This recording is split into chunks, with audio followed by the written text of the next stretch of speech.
L-Uffiċċju tal-Prim Ministru flimkien mal-Ministeri l-oħra kollha bejniethom nefqu 250 miljun euro aktar mill-budget allokat għalihom fl-2016.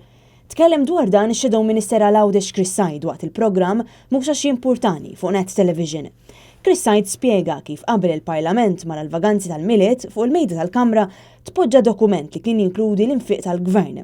Ix-Shadow Minister qal li dwar dan id-dokument il-Gvern talab vot fil-Parlament u ħaseb li ħadd ma kien se jagħti każ għaliex kienu waslu l-vaganzi. Ix-Shadow Minister Chris Said kompla jgħid kif hu analizza dan id-dokument u nduna li kien fih ċifri xokkanti.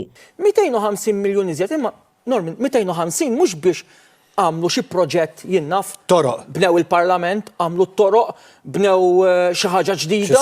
Xi skola ġdida. Le, assolutament. Għal-2016, il-Prim Ministru Joseph Muscat kellu allokati ma' 600,000 euro għal safar.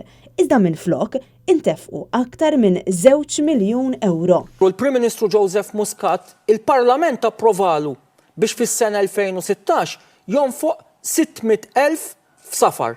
Taf kemm nefaq? 2 miljuni u kwart.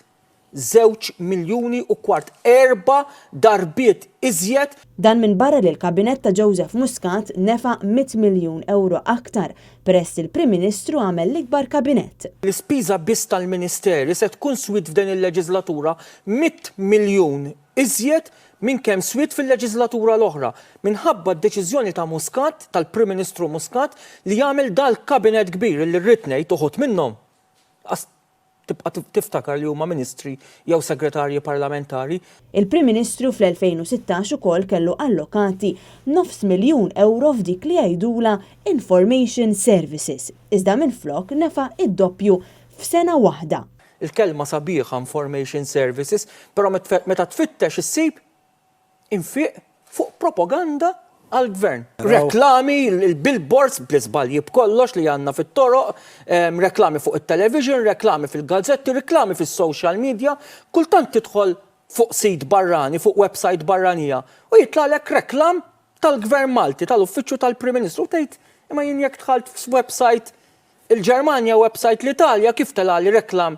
Mbagħad tinduna li l-gvern qed iħallas biex kull Malti li jidħol f'website barranija jitlalu r-reklam tal-Prim Ministru Malti. Kien hemm imbagħad il-Ministeru tal-Edukazzjoni ta' Evarist Bartolo li nefa 22 miljun euro aktar.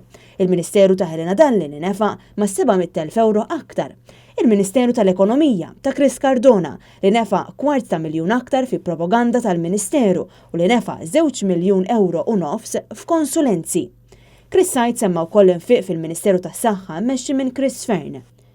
Hawn semma l-ftehim li l-Gvern għamel mal-Vitals, il-kumpanija li se tmexxi l-isptarijiet Caring Grek sanluqa l-Isptar Ġenerali ta' Għawdex. Tmur tfittex f'Caring Grek, tmur tfittex fl-Isptar Ġenerali ta' Għawdex u fl-2016 ma sarx investiment ta' ċenteżmu li hu ċenteżmu minn din il-kumpanija barranija minkejja li diġà ingħatat il-miljuni u minkejja li l-Gvern għadu jħallas il-pagi tal-ħaddiema, ix-xiri tal-mediċini, u l-ispejjeż kollha. Ix-Shadow Minister Għawdex Chris Said temm jgħid li għal dan l-infiq kollu u aktar il-poplu għandu jingħata spjegazzjoni għaliex il-250 miljun euro aktar li nefa il-Gvern huma kollha flus ġejjin mit-taxxi tal-poplu.